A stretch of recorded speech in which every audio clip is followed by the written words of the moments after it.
En 2023, la DECAP célébrait ses 15 ans. C'est pas tous les jours que le réseau numéro 1 des ergonomes internes peut fêter un si bel anniversaire. Alors pour marquer le coup, elles nous ont demandé de les aider à créer du contenu pour couvrir l'événement. C'est comme ça que le 17 novembre 2023, une partie de l'équipe s'est retrouvée au siège social de Pôle emploi à Paris pour participer à la JDEI, le petit nom de la journée des ergonomes internes. À cette occasion, nous avons eu la chance de pouvoir échanger avec certains et certaines d'entre vous, ainsi que de nombreux ergonomes internes présents sur la journée. Et qui dit événement exceptionnel, dit équipe exceptionnelle. C'est pourquoi Parlons Peu Parlons Ergo a monté une équipe internationale afin d'assurer sa présence sur l'événement. Nicolas Turmel, notre Rennais national, Théo Porret venant tout droit d'Orléans et Océane Franzé qui se partagent entre Bagnolet et Grosseto en Italie. Rien que ça. Comme on a pris beaucoup de plaisir lors de cette journée, on trouvait ça trop dommage de tout laisser sur YouTube. C'est pourquoi votre équipe préférée a travaillé dur pendant l'été pour vous concocter cette version condensée des vidéos tournées durant l'événement.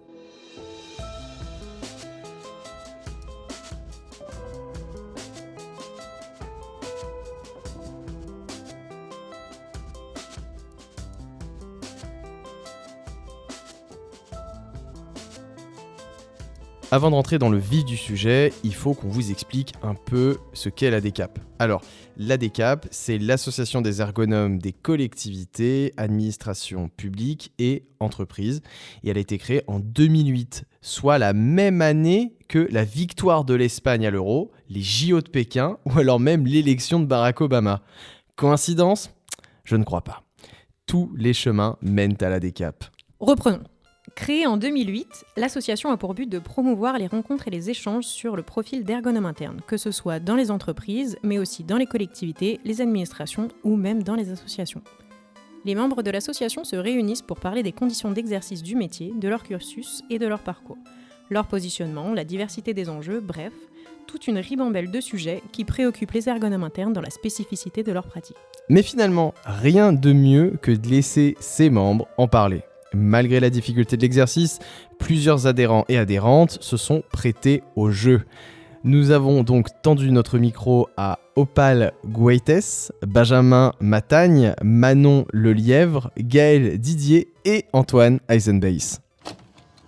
La DECAP, c'est enrichissant parce que ça permet de se rencontrer et d'échanger entre ergonomes sur nos pratiques respectives. La DECAP, c'est aussi un lieu de mémoire, un lieu où les plus âgés viennent partager leur passé aux plus jeunes que je suis, entre autres. Alors pour moi, la DECAP, c'est le partage des ergonomes jeunes, plus expérimentés, sur les problématiques au quotidien. Alors pour moi, la DECAP, ça représente l'échange, le fait de pouvoir partager entre pairs, entre différents ergonomes et avoir du retour d'expérience de différentes personnes. Positionnement. Pour moi, la DECAP, c'est une association qui permet à des ergonomes d'échanger et de partager sur sa position dans une structure publique ou dans une entreprise. Autant d'avis que de pratiques. Mais finalement, l'ergonomie en interne, c'est surtout une question de positionnement. Et ça, c'est encore Annie Drouin qui en parle le mieux. On l'écoute. Qu'est-ce qui différencie le positionnement d'un ergonome interne d'un autre ergonome ? La première différence est que l'ergonome interne est l'un des salariés de l'entreprise et qu'il peut évoluer dans des directions opérationnelles et fonctionnelles de l'entreprise tout au long de sa carrière. Autre point, l'ergonome interne peut se retrouver bridé dans ses objectifs par son statut d'appartenance à l'entreprise. Là où l'ergonome extérieur peut avoir une meilleure marge de manœuvre qui profitera à l'ergonome interne. La deuxième différence est la traçabilité. Elle joue un rôle important dans l'appréciation de la qualité d'une intervention et dans l'envie de l'entreprise de développer cette compétence. L'ergonome interne est le maillon pérenne dans la transformation qualitative du travail à l'intérieur de l'entreprise. L'ergonome extérieur s'inscrit dans une dynamique ponctuelle, soit préventive, soit curative, hélas bornée dans le temps. De ce fait, la traçabilité et la qualité de son intervention s'arrêtent souvent à la fin de son contrat.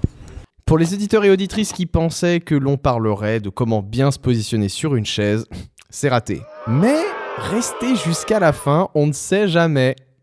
Merci pour le watch time. Allez, assez parlé de chaises, revenons à la DECAP et surtout à l'ergonomie. Quand on parle d'ergonomie, le périmètre est bien plus large que ça. Comme on l'a déjà dit, la DECAP recouvre une pluralité de structures qui peuvent accueillir un ergonome interne, mais cela concerne aussi les champs d'intervention auxquels elles peuvent toucher au cours de leurs interventions. Pour nous parler de cette pluralité, nous avons interrogé Alexandre Fouquet-Lapart, Corentin Candelier et Cécile Rouzel. Ça fait 2 ans et demi que je suis chez Danone en tant qu'ergonome. J'interviens sur tous nos sites, que ce soit des sites de production, donc en usine, des bases logistiques ou bien des sièges sociaux partout en France. J'interviens principalement sur des missions de conception et de modification des situations de travail, donc que ce soit des lignes, des bureaux, etc., mais aussi sur du maintien dans l'emploi principalement. Ça fait maintenant 3 ans que je suis ergonome au centre hospitalier Compiègne-Noyon. Donc c'est 2 hôpitaux et 3 EHPAD. J'interviens principalement sur les questions de maintien en emploi, d'adaptation des postes et de conception architecturale. Ça peut se faire soit à la demande directement des cadres ou alors par les demandes de la DRH ou des différentes directions. Donc je travaille au sein d'un conseil départemental pour des individus, donc plutôt en individuel, c'est-à-dire en aménagement de poste après un long arrêt ou au maintien dans l'emploi, et en collectif sur de la rénovation de bâtiments ou sur des projets architecturaux. Finalement, l'ergonomie en interne, c'est quoi ? C'est gérer des enjeux relatifs à la diversité des sujets, diversité des interlocuteurs, interlocutrices, diversité des missions, etc. C'est aussi savoir s'insérer dans des contextes politiques pour lesquels la connaissance de la structure peut faciliter l'accès et la gestion. Il semblerait que l'ergonomie en interne, ce soit des négociations et aussi de la pédagogie. Autant d'éléments auxquels la formation à l'ergonomie ne prépare pas toujours. Alors comment s'outiller pour ces contextes ? Chloé de Guerpel et Delphine Touzin vous ont concocté une boîte à outils de qualité afin d'intervenir en toute sécurité. Alors que vous soyez ergonome expérimenté ou jeune diplômé, nous sommes certains que leurs conseils vous serviront un jour ou l'autre. Alors les incontournables pour le métier d'ergonome interne, pour moi la première partie c'est connaître son entreprise, connaître l'état d'esprit de l'entreprise, les modes de communication de l'entreprise et aussi connaître les services avec qui on va travailler, les services dans lesquels on travaille, puisqu'on est forcément affecté à un service. Et puis être capable d'identifier les sponsors et ceux qui vont pouvoir nous aider ou au contraire ceux qui ont besoin d'en connaître un petit peu plus sur c'est quoi l'ergonomie. Et au-delà de connaître, il faut aussi se faire connaître au niveau de toutes les strates de l'entreprise, à la fois dans les moments très formels, séminaires, réunions, codir, etc., auprès de la RH, du management, et puis aussi de façon très informelle, et c'est peut-être là le plus important, de la machine à café à la cantine, en passant par les conversations de couloir, et en tout cas, ne jamais cesser de dire ce qu'est l'ergonomie et ce que peut faire l'ergonome interne. Afin de finir sur une note rigolote, car on est un podcast de vulgarisation, mais aussi un podcast marrant. On promet, on est marrant. Jean-François Thibault, adhérent de l'ADCAP, nous a proposé une petite anecdote cocasse. On l'écoute. Une anecdote sur une formation en ergonomie réalisée en Chine sur l'analyse de l'activité de travail. Donc je vais, au cours de la formation, faire analyser des postes par les formés, avec une restitution, et puis on fait le tour de l'atelier en finale, et là je leur explique au travers de bonnes pratiques qu'ils pourraient peut-être installer un matériel un peu flexible qui pourrait répondre à leurs diverses contraintes. Bon, mon anglais étant approximatif, celui de mes interlocuteurs aussi, je repars en me disant est-ce que j'ai servi à quelque chose, enfin les questions métaphysiques de l'ergonome quoi. 2 ans plus tard, je reviens dans l'usine, mon interlocuteur m'accueille et là me dit venez, et je regarde l'ensemble des postes de travail transformés.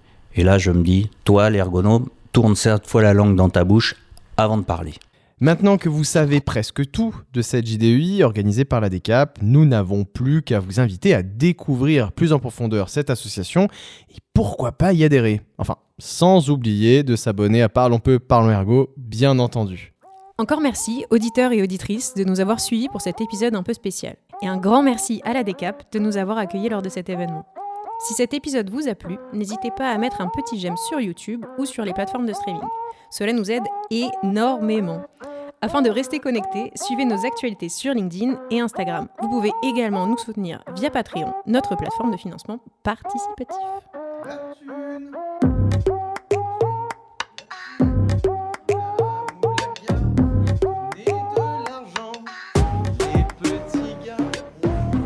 Vous avez de l'argent, surtout toi, Benjamin.